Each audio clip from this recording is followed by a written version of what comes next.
Maybe. It says we're live. It says we're live. What's going on, fellas? I think all of our internets are working. I'm pretty sure that everything's going on. Tasty doesn't want to go by his name today. He wants to go by 6-1. Yes, I do. And 6-1 Vikings. 6-1 Vikings. Very nice. Yanni, you don't have a record displayed. You have your name instead, but I think your team's going for a solid record tonight too. I'm hoping I can join Tasty at 6-1 after tonight.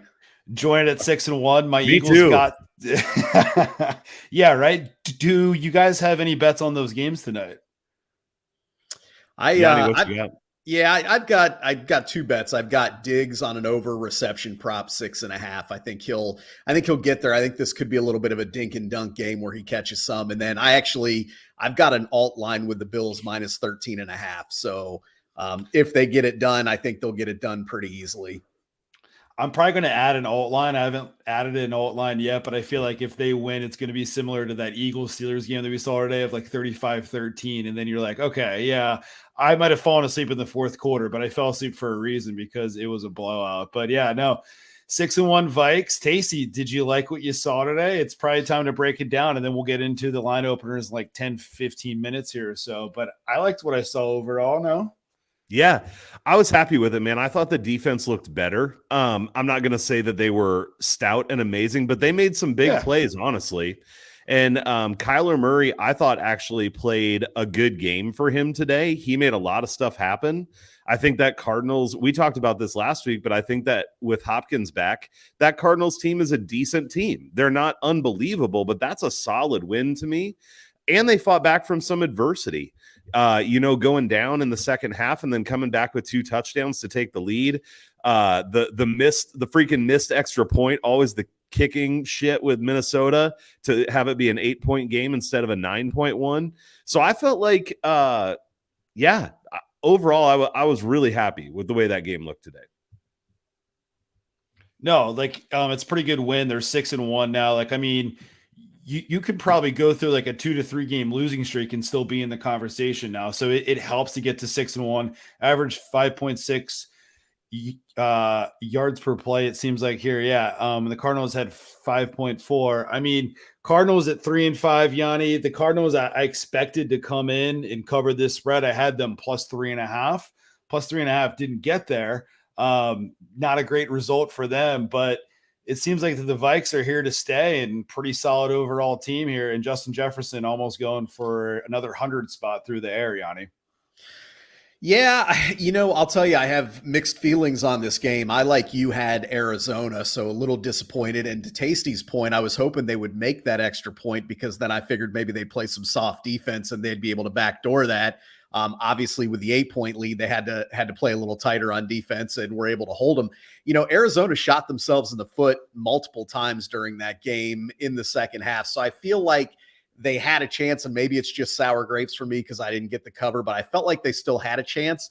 But on the flip side, I also do think it was a good win for Minnesota because I think, to Tasty's point, Arizona with DeAndre Hopkins is a quality team. And the other thing that I really liked about Minnesota today is they were physical running the football.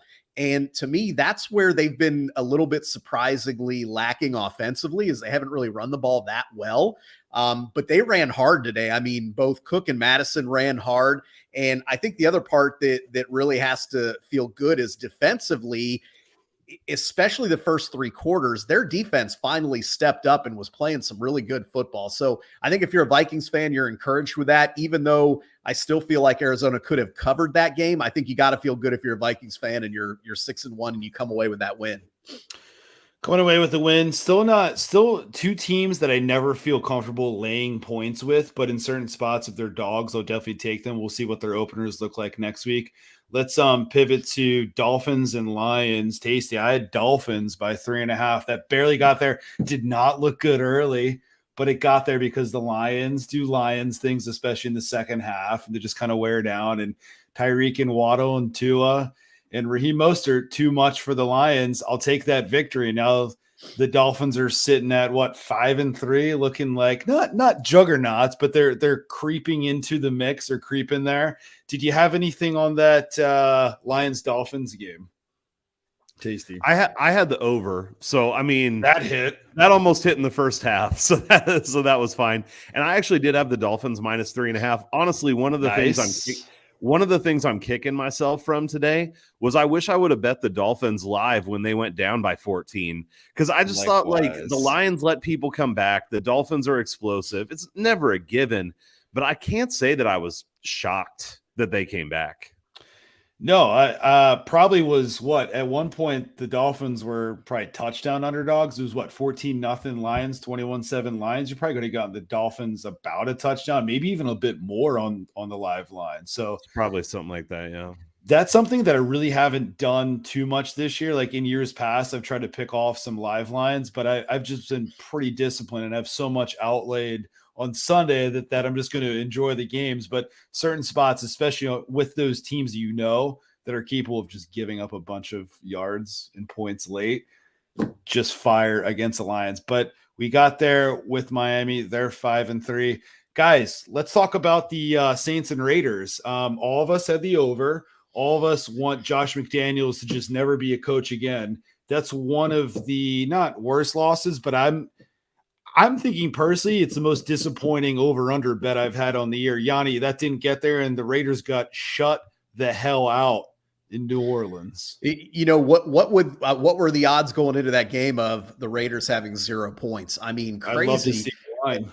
Yeah, crazy to me. And look, I thought that was a coin flip game in terms of who would win. Obviously, I think the line kind of justified that. It was usually -1.5 at kickoff, I think. So Coin flip game as far as who was going to win that. Not shocked that the Saints won, but shocked at how lifeless the Raiders looked on offense. And I just don't understand.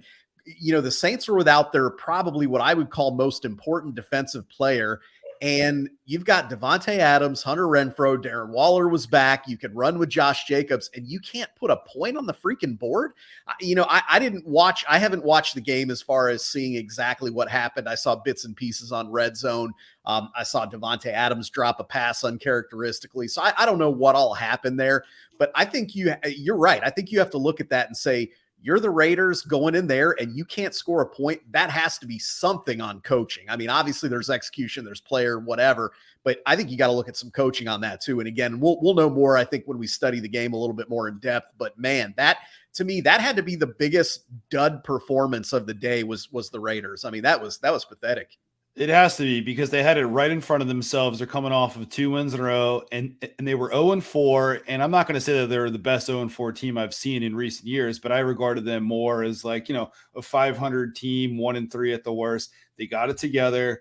And today I said, okay, this should be a high scoring game. It seems like that they have the offense clicking to a certain extent to go out there and put up 0. I also didn't see many plays of this game. I had the Eagles on. And then I was at a place in the second half that didn't have Red Zone, so I just had it scrolling on the phone. But they didn't really play Raiders and Saints much on Red Zone channel because Tasty, it was a shutout all the way through, 183 total yards for the Raiders, 5 for 14. That's awful. So D, just to add to that, in case if you didn't see or if anyone else didn't see, the Raiders did not have the ball in Saints territory until there was like a minute and a half left in the game. Come on.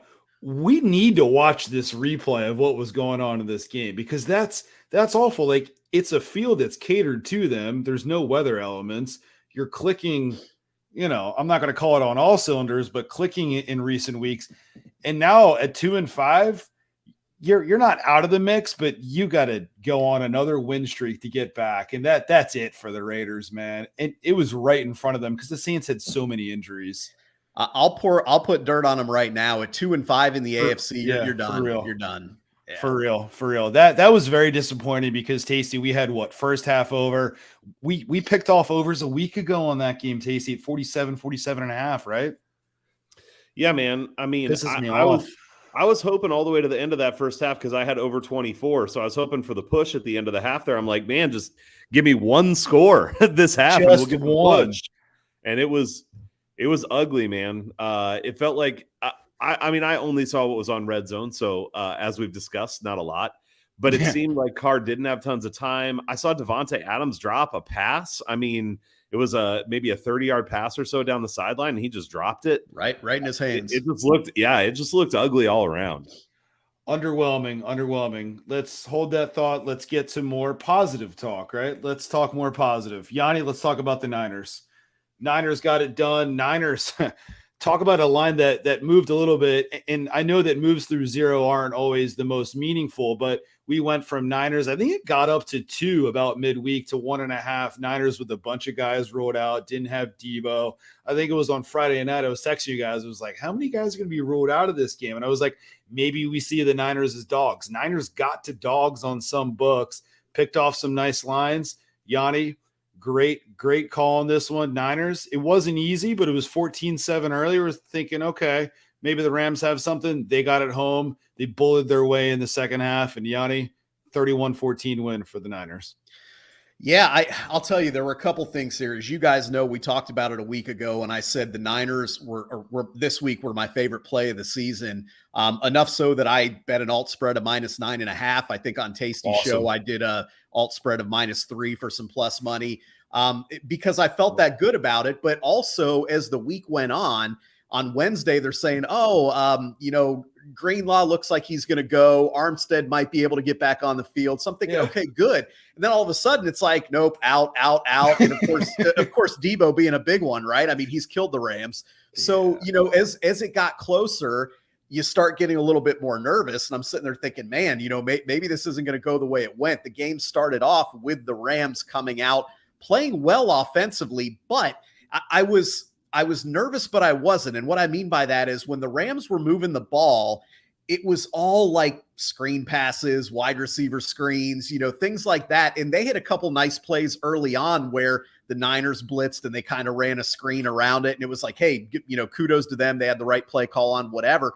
But it's not like they were moving the ball in chunks. You know what I mean? It was kind of like 6 yards to Cooper Kupp, 12 yards to Kupp. So even though I was nervous with the score and the way the Rams were moving the ball, I wasn't completely panicked because I figured that the Niners are good enough that they could make adjustments, and they certainly did in the second half.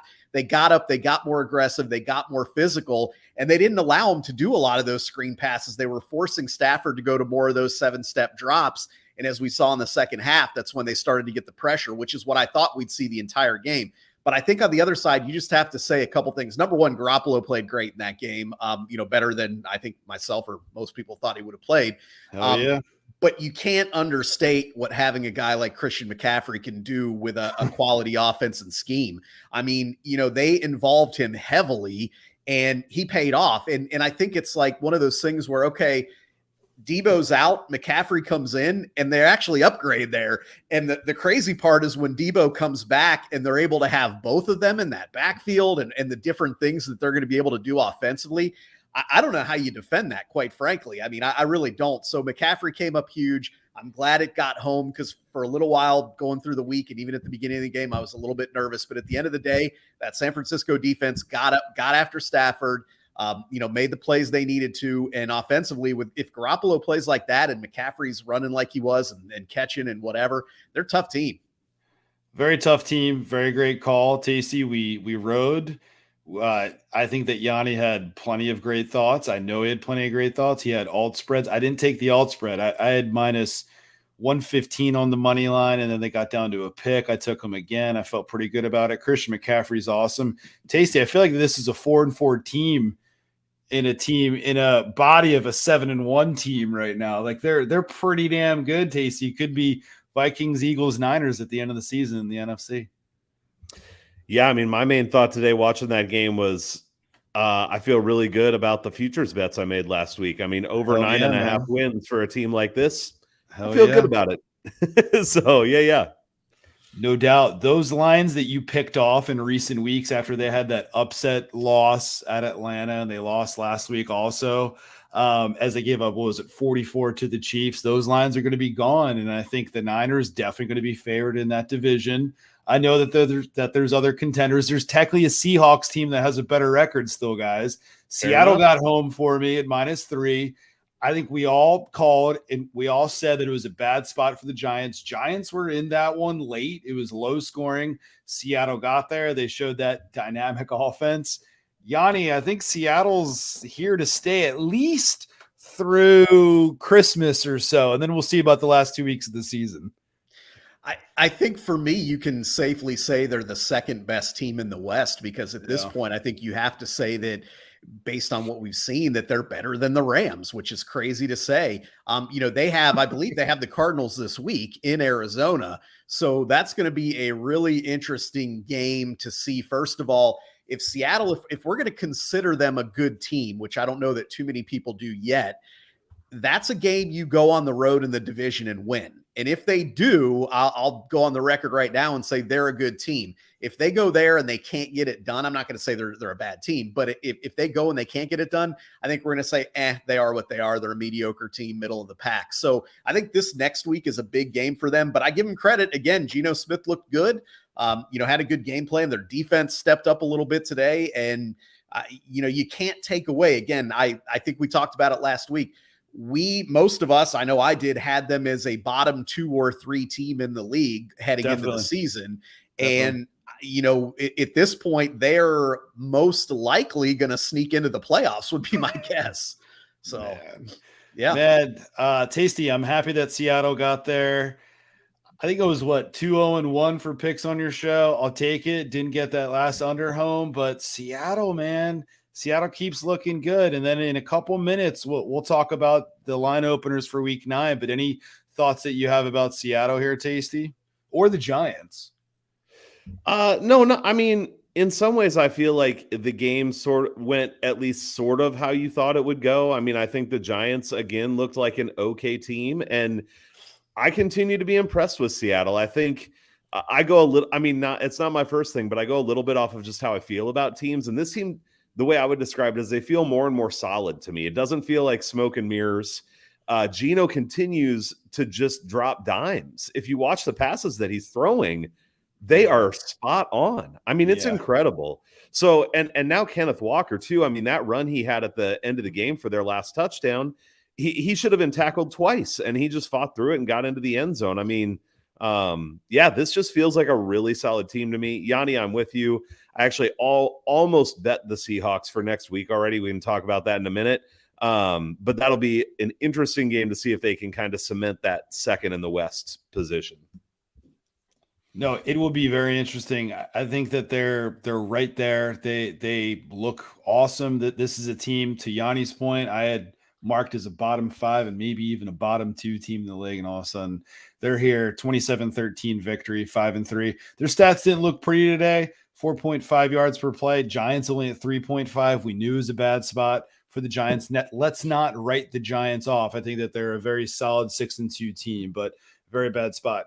Anything that we missed before we get to next week's line openers? Eagles looked very well again. I think that there's not a lot of reason to spend too much time on that. I think that we all regard the Eagles as a top 3 team in the league. I regard the Steelers as a bottom 5 team. Not a great defense. Kenny Pickett, he might have a few years in this league, but I don't think he's a long-term answer. The Eagles at 7-0, they'll coast for a little bit. And Yanni, maybe they're going to push towards don't want to jinx it, but push towards a season that's got a loss mark less than 1 win. So we'll see. Could happen. Don't want to jinx it. Could happen. Okay. I probably just jinxed the fucking shit out of that one. Okay.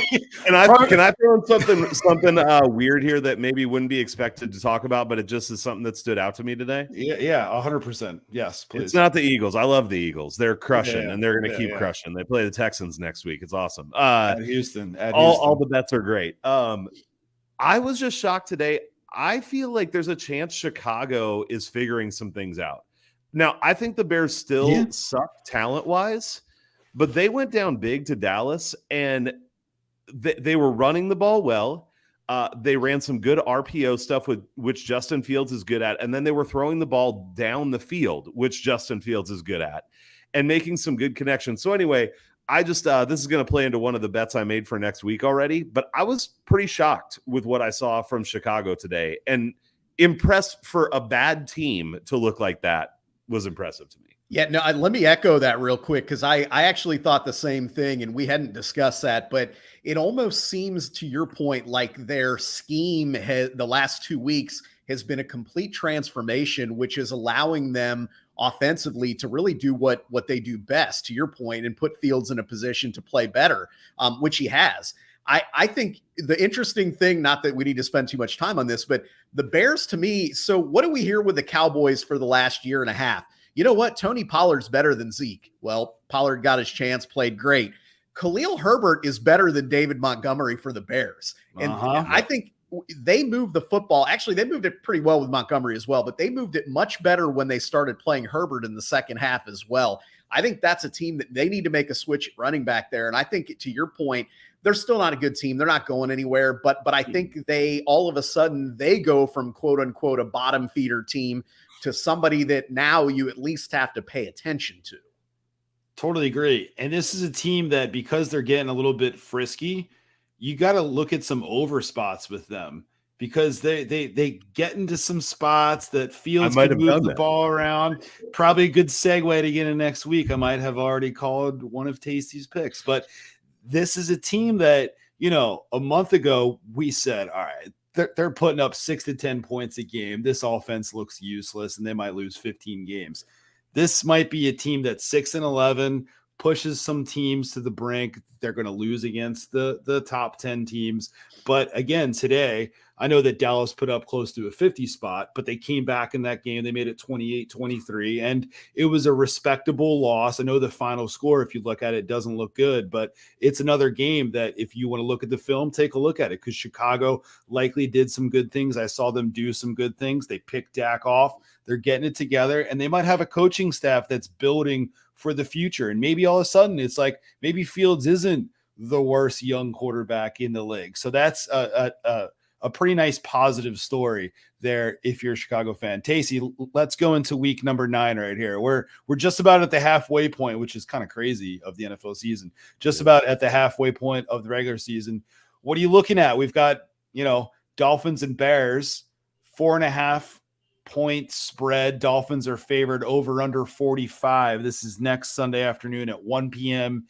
at beautiful Soldier Field. It's actually 44.5 some spots. But Tasty.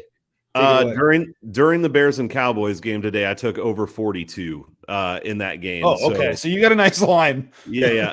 But honestly, you picked that one off. Even at 44.5, I don't hate it, because I think that the Bears defense is not good. And I think with the offense showing some life and the Dolphins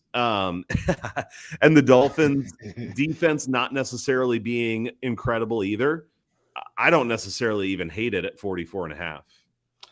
Yanni, thoughts on that? I mean, so then Tasty got an awesome line at 42, but at 44.5, this is not bad. No, even at that, I think he's right. And, the Dolphins defense, even though they played better in the second half, they've struggled, right? So I think, to your point, if Chicago's figured some of that out, we know the Dolphins can put some points up on the board, even though they have a pretty, I don't know, I'm going to call it bland offensive scheme. They have the talent at the wide receiver position to get it done. So I like the over here as well. Of course, the only thing to me that is potentially scary about betting this early is we don't know what the weather is going to be like in Soldier Field next weekend. I was about to say that, actually. And the Dolphins are a team that they need to be able to stretch the field with Hill and with Waddle. And if for whatever reason it's freezing and windy and cold and whatever, all of a sudden Miami may not be able to score very much. But I absolutely agree. First of all, 42 is an amazing line, but even at 44.5, I mean, even at 45, I think that's playable. I think that these are two teams right now that are playing pretty well offensively, not playing great defensively. Yeah, certainly playable, but that is a word to the wise, especially this time of year. If you like an over, just take a look at the forecast and look. Sometimes the weather people are not good day of or the day before, so 7 days in advance can be tough. But take a look at it right now. It does look like 40% chance of rain and 62 degrees. So just keep that in mind. Tasty, great bet there at 42. Awesome bet, actually. We'll see what happens there. I think that the Bears are upstart right now. Let's go through more of the slate. Lines are opening up right now. There, of course, were lines open earlier. They're being shaped now as they reopen. Yanni, I'm going to throw it on you real quick. Anything that you like, and I'm perusing lines also. So feel free to pass and punt. Like anything. So first of all, let me, in this, I don't know because I don't have Caesars, but at least on unabated, they are still showing Baltimore as a pick at New Orleans next week. If that's true, if you have Caesars, if you bet them, I would absolutely bet them as a pick. It looks like they're basically New Orleans is around +3 pretty much everywhere else. So if you can get Baltimore as a pick, I would definitely look at that there if you can still find that. But I don't know if that's out there or not. That's just what I see on unabated as I'm looking here. I'm looking at next week, and there's a couple games that stick out to me. They're a little bit square. They're a little bit chalky, but I really like them though, because I think they're mismatches here. The first one that I'm really looking at is the Chargers -3 at Atlanta next week. Boom. And look, Los Angeles has been very underwhelming. They have not played well. Defensively, they haven't played well. They've been kind of hit or miss offensively. Atlanta today obviously came away with a win. They shouldn't have. Well, actually, they probably should have, then shouldn't have, then did whatever. But I think that what we're seeing here is I think we're seeing a little bit overvalued Atlanta team, and a little bit probably people are a little more down on the Chargers here. I think this is a game when you look at the matchups that the Chargers could get the offense really going in this game. So as long as they can somewhat slow down Atlanta here, I think they're in good position. And the other game I really look at is kind of the same situation. Is I'm looking at Tasty's Vikings going to Washington there -3. Same kind of concept here. To me, this is a big mismatch. I think that, again, weather could play a factor, but I think this is a Justin Jefferson, Adam Thielen type game here where they can throw the ball all over that Washington secondary. And I don't normally put a ton of stock in that whole revenge game deal, but you can't tell me Kirk Cousins doesn't want a game like this, right? I mean, this is one that he wants to go back there and play well in. And I'm not, I watched a little bit, or I saw a little bit of that Washington and Indy game today. And it was kind of like Washington needed a lot of either breaks or timely plays, which I don't want to take that away from them. They got it done. But it's like Indy was 1 of 4, or 0 of 4 inside the 10 even. I don't even know if it was inside the red zone, inside the 10. Ugly. So you kind of look at that and you start saying, okay, I think, again, even though weather could play a factor here, I think this is a game that Minnesota should put a lot of points up on. If you don't like the spread, I think you could look at the Minnesota team total in this game, if you don't trust their defense or whatever. But I think Minnesota -3 is a play, and depending upon what that team total is, I think that's an option too. So those are a couple. I understand they're both square, they're both chalky, but I think matchups just dictate that you really got to look at those. And like I said, if you can get Baltimore as a pick, I think you should bet that. Yeah, if that Baltimore line is still available, jump on it. It's not a square play at all. I do like the Vikings. I also like the over 44.5 in that Commies and Vikings game right now, to be honest with you. The 48.5 is intriguing. Chargers and Falcons. I know that the Falcons are just giving up a bunch of yards. You're there in Atlanta in the Dome. I think a fair price on that Chargers and Falcons game is closer to 51, Tasty. So I do like the over there. Chargers, I think, take care of business. Is there anything that's popping out to you early on here? Anything else, Tasty? Yeah, I'll share a couple more, but I will say it's always encouraging to me that the key ones I had written down were the ones we just went through. I already bet Minnesota at -3. I was thinking about the Chargers, so now I went and bet them too, because that was another one that was top of my list. So a few others that are sticking out to me. I do like that over. The one thing I'm concerned about is if Atlanta just stops scoring, because their offense is not very dynamic. However, the Chargers have struggled against the run. And if there's one team that wants to run the ball, it's the Falcons. So with all that being said, Yeah. I like that overlook you're saying. The other ones I marked down, it's not out yet, but I'm going to be interested in the Jets team total under.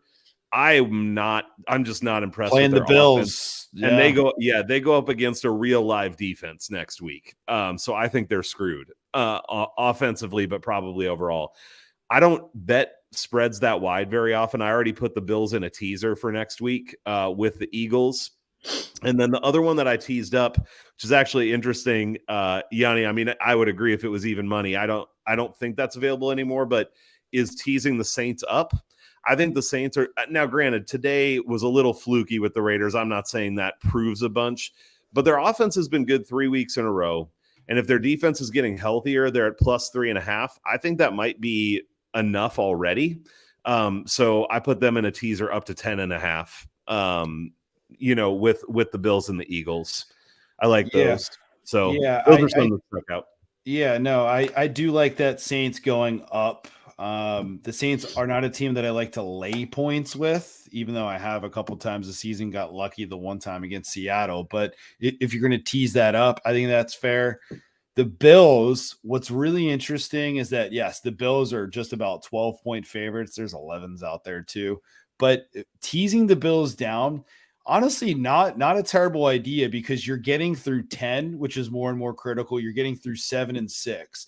So the teasers, which have not treated us that well this season, there might be there probably needs to be like a new mindset of saying, okay, you're going through enough critical numbers here on a spread that's 11 to 12, and there's probably tons of data out there to crunch all of this shit. But I'm thinking that if you can get the Bills, Yanni, from 12 down through all those critical ones to like 5.5, 6, why not? Because the Jets, I also like that team total under. They should be able to have their way with the Jets.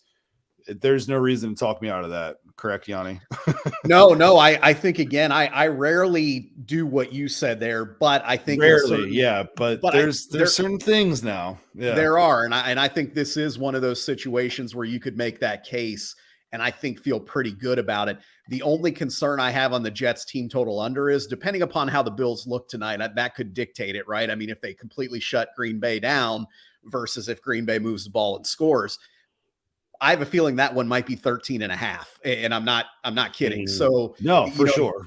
Yeah. If that's the case, I mean, it's there for a reason, but all it takes is whatever, one scoop and score or whatever. And next thing you know, you're toast type thing. But you're right though. I think you guys are on the right track with that there. And again, I think we'll have to wait and see how do the Bills look okay tonight, or do they look awful, or do they look amazing? I mean, that's going to depend a lot on what happens with that New York spread next week. But you're right. If you can get them under 6, I mean, I hear you. There's no reason they shouldn't win that game by more than 6 points. That's for sure. And if the Bills look good tonight, yeah, to your point, you might see at the road team here of the Bills favored by 13.5, 14 on the road. Don't see that too often, but the lowly Jets can't move the ball. No, their offense is not good. I mean, I think that injury to Breece Hall was big because they were finally starting to at least be able to run the ball, even though they haven't thrown it well. Zach Wilson looked horrible today, and I don't know that he's going to look any better. I mean, I think that he's almost trying to play Russell Wilson football from when Russ was younger. The difference is Russ was able to make plays back then, and Wilson seems to be making a lot of mistakes. So I don't know. We'll see on that. But let me give you one other one, and I'm kicking myself today for not betting it because when I wrote my article, I had originally started it, and then I pulled away from it, and of course it hit. So I'm kicking myself. But I think next week it's playable as well. It's the one we've been riding all season, and that's going to be your Eagles first half spread. It's probably going to be 7. Right now it looks like they're minus 13 for the game. So I'm guessing maybe minus 7, 7.5 maybe. But again, it got home today. I wish I would have bet it. I wish I would have, and I didn't. But I think next week, that Houston team, I mean, they fight hard. I mean, I give that team credit. They try, but they're way undermanned. I mean, they just don't have the talent on either side of the ball to really threaten a team like the Eagles. And even if the Eagles aren't taking this game seriously, I think we've seen that they're talented enough on both sides of the ball. Is there any way they're not winning this game 13-3 or 13, whatever in the first half? I don't see how they're not. So again, I think that's a play that when first half spreads come out, I'll be all over that. First half spreads should be out, a little bit later on tonight or even tomorrow? You would think that they'd be up, Depends on the book. Yeah, it depends on the book. That's a line that the Eagles going to Houston. There's some bigger games of Philly versus Houston this week in the World Series, but this is a game that they should go and easily win. And it's going to be Eagles at Houston Thursday night.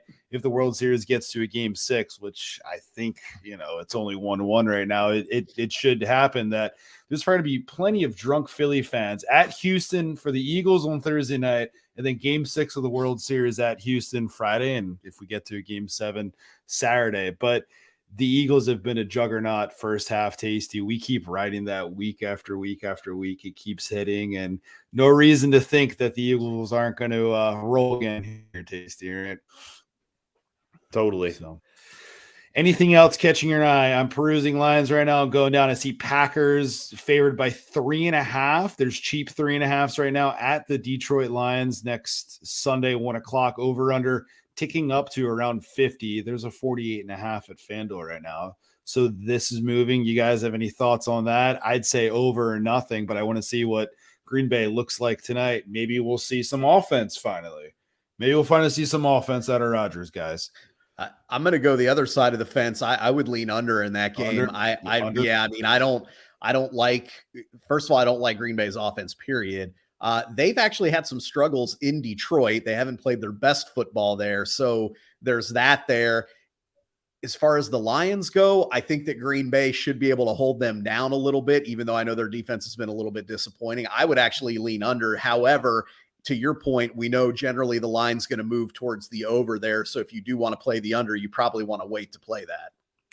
Totally agree. We have Arroyo asking what the Raiders line is. And I know that Arroyo wants me to pick against the Raiders. I'm not going to give any pick on this. You better do it.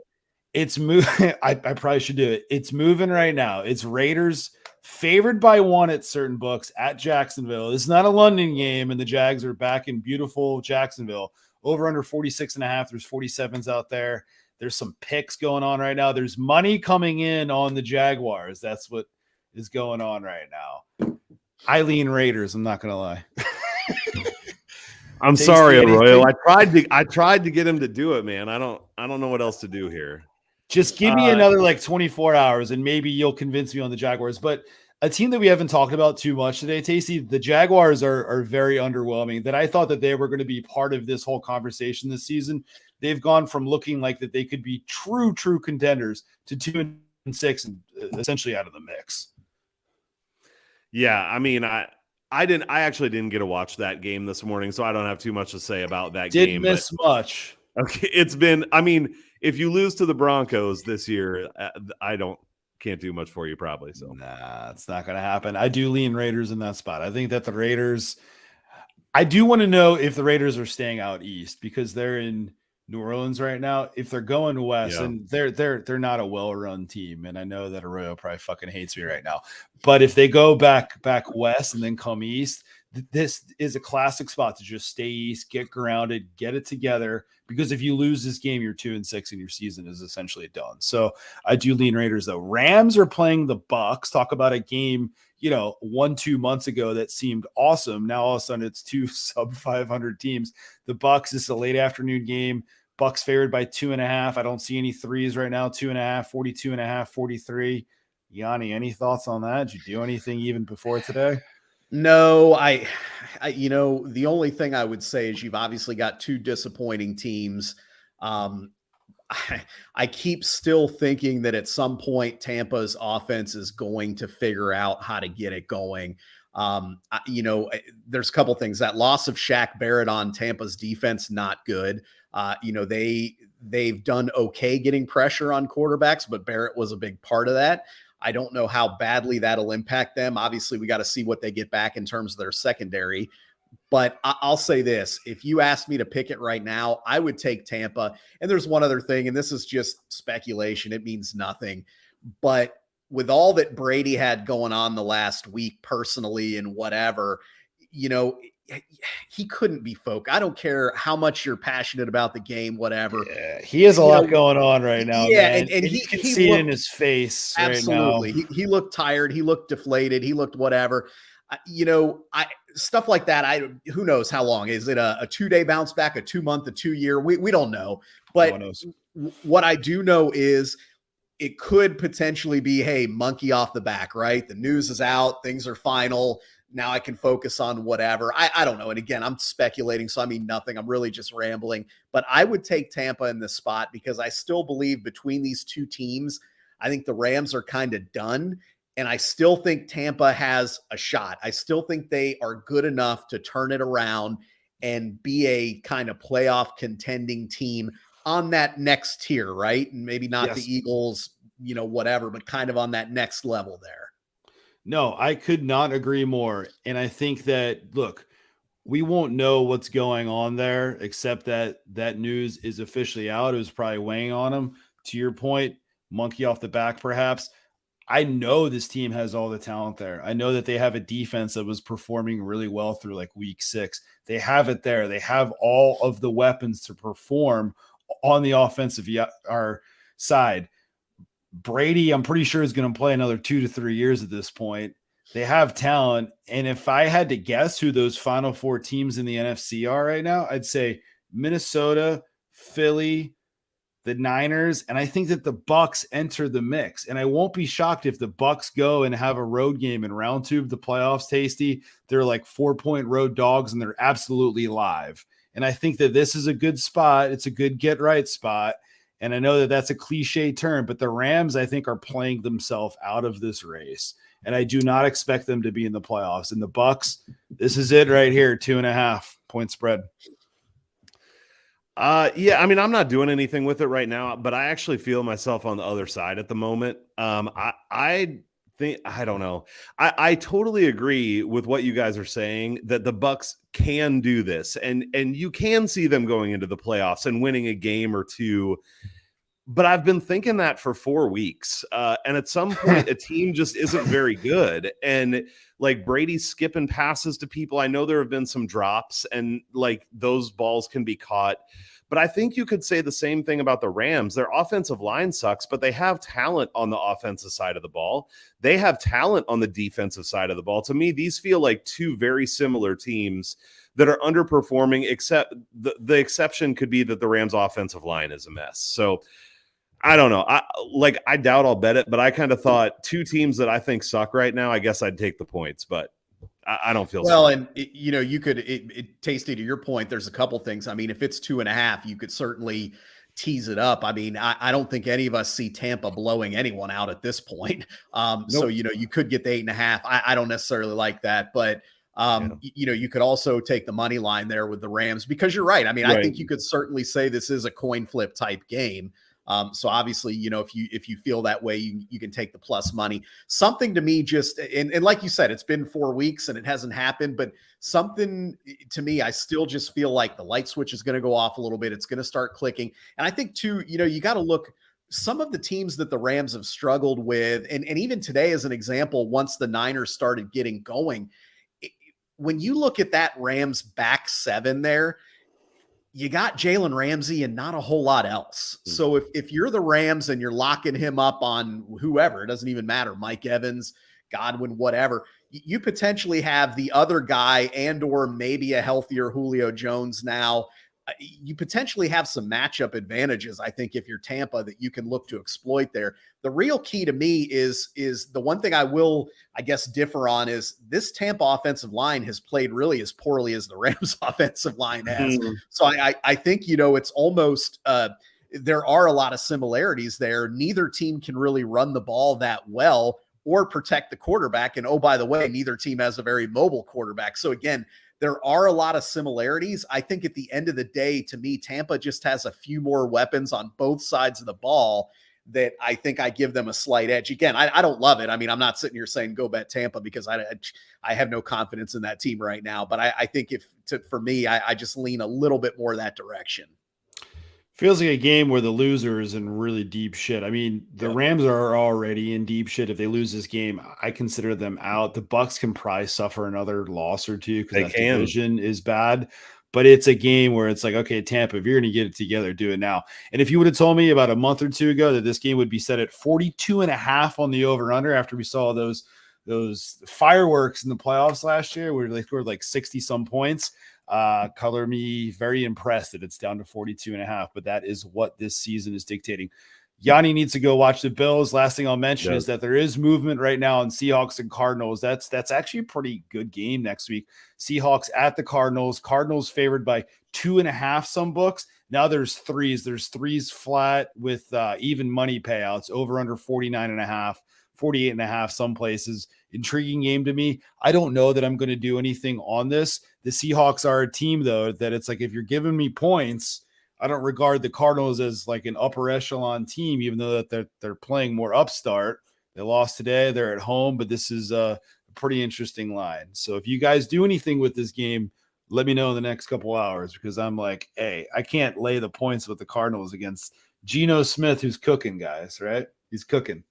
So Any other closing thoughts? If not, Yanni, let's go Bills. Let's get them to another victory, covering spreads, alt spreads, and who knows if they win by enough tonight, then we might see a double-digit road favorite in the Bills next week. So, any closing thoughts, Tasty, Yanni? Anything for the audience?